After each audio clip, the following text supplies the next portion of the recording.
क्या आप कभी ऐसी जगह गए हैं जहां आपको लगा हो कि कोई आपको देख रहा है लेकिन वहां कोई था ही नहीं। सोचिए अगर आप अकेले एक ऐसे घर में फंस जाएं जहां से कोई सही सलामत वापस नहीं आया। दोस्तों, हम हर हफ्ते आपके लिए दिल दहला देने वाली एनिमेटेड हॉरर स्टोरी लाते हैं। अगर आपको ऐसी कहानियां पसंद हैं तो हमारे YouTube चैनल को सब्सक्राइब कीजिए और लेटेस्ट वीडियो की नोटिफिकेशन के लिए बेल आइकॉन जरूर दबाएं। 3 साल पहले अपनी गोवा ट्रिप के दौरान समर्थ अपने दोस्तों के साथ रात में बीच पर बोनफायर के पास बैठा हॉरर स्टोरी सुना रहा था। तभी उसके एक दोस्त ने उसे एक खतरनाक चैलेंज दे दिया। चैलेंज था गोवा के सबसे हॉन्टेड माने जाने वाले घर के अंदर अकेले जाकर उसकी फोटो खींचकर लाना। उस घर का नाम था द मिलो हाउस। लोगों के मुताबिक उस घर में कभी 2 भाई रहते थे जिनके बीच नफरत इतनी बढ़ गई कि एक रात झगड़ा इतना भयानक हुआ कि एक भाई ने दूसरे को चाकू मारकर उसकी हत्या कर दी और उसकी लाश को घर के पीछे एक पेड़ के नीचे दफना दिया। कहते हैं कुछ समय बाद दूसरे भाई की भी रहस्यमयी मौत हो गई और लोग मानते हैं कि जिस भाई को बेरहमी से मारा गया था उसकी आत्मा ने ही बदला लिया। कुछ लोग कहते हैं कि उन दोनों का झगड़ा आज भी खत्म नहीं हुआ, उनकी आत्माएं आज भी उसी घर में कैद है। 19 साल का समर्थ ये कहानी सुनकर डरने की बजाय और एक्साइटेड हो गया। उसने हंसते हुए चैलेंज स्वीकार कर लिया। उसे जरा भी अंदाजा नहीं था कि वह ऐसी जगह जा रहा है जहां से लौटना नामुमकिन माना जाता है। समर्थ अपनी स्कूटी लेकर उस सुनसान रास्ते पर निकल पड़ा। जैसे जैसे वह उस घर के करीब पहुंच रहा था उसे महसूस हुआ कि आसपास का माहौल बदल रहा है। हवा बेहद ठंडी हो गई थी।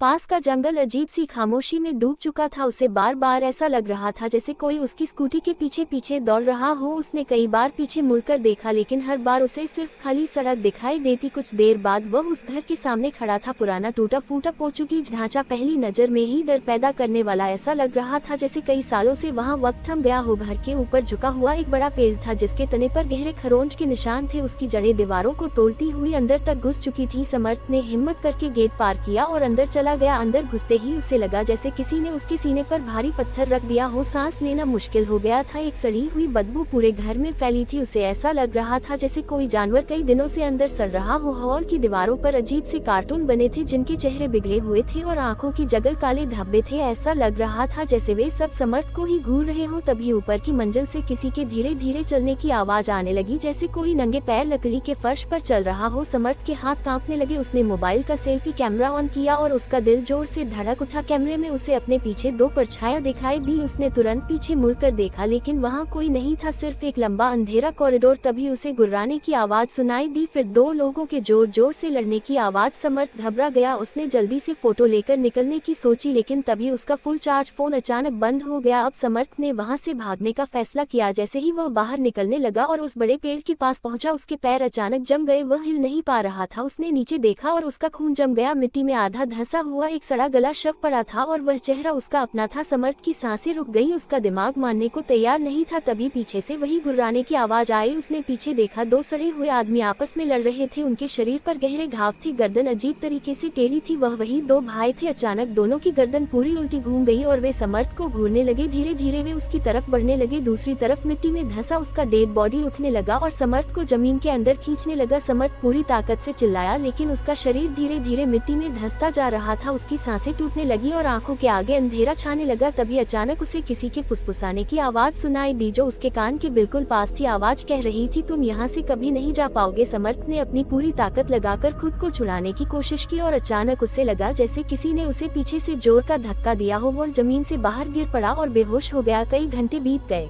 जब समर्थ वापस नहीं लौटा तो उसके दोस्त उसे ढूंढते हुए वहां पहुंचे। सुबह के 5 बज चुके थे। सूरज निकल चुका था। उन्होंने देखा समर्थ घर के बाहर मिट्टी में सना हुआ पड़ा है। उसकी सांसें चल रही थी। होश आने पर समर्थ ने सारी कहानी बताई लेकिन किसी ने यकीन नहीं किया। सबको लगा यह उसका वहम है। लेकिन जब वह वहां से जा रहा था उसने आखिरी बार पीछे मुड़कर देखा। इस बार उसे साफ दिखाई दिया। घर की खिड़की से वही 2 भाई उसे घूर रहे थे और उनके पीछे दीवार पर बने कार्टून के चेहरे भी धीरे धीरे मुस्कुरा रहे थे। समर्थ उसी दिन गोवा छोड़कर चला गया लेकिन कहानी यही खत्म नहीं हुई। गोवा छोड़ने के बाद भी हर रात उसे वही सपना आने लगा। वह खुद को उसी घर के अंदर खड़ा देखता और खिड़की से कोई उसे देख रहा होता। कई बार उसकी नींद अचानक खुल जाती और उसे अपने कमरे में भी वही सड़ी हुई बदबू महसूस होती। एक रात उसने हिम्मत करके अपने फोन की गैलरी खोली और जो फोटो उसने वहां खींची थी उसे देखने लगा। उसका फोन उस समय बंद हो गया था लेकिन गैलरी में एक फोटो सेव थी। उस फोटो को देखकर उसके हाथ कांपने लगे। फोटो में घर का हॉल नहीं बल्कि वही पेड़ दिखाई दे रहा था और पेड़ के नीचे मिट्टी में 3 तीन कब्र जैसी जगहें बनी थी और उन तीनों के ऊपर नाम लिखे थे। दो नाम धुंधले थे लेकिन तीसरा नाम साफ था। समर्थ उस दिन के बाद कभी सामान्य नहीं रह पाया। आपको क्या लगता है, क्या द मिलो हाउस सच में हॉन्टेड है? अगर आप ऐसी किसी जगह के बारे में जानते हैं तो हमें कमेंट में जरूर बताएं और ऐसी ही डरावनी कहानियों के लिए हमारे YouTube चैनल को सब्सक्राइब करना मत भूलिए।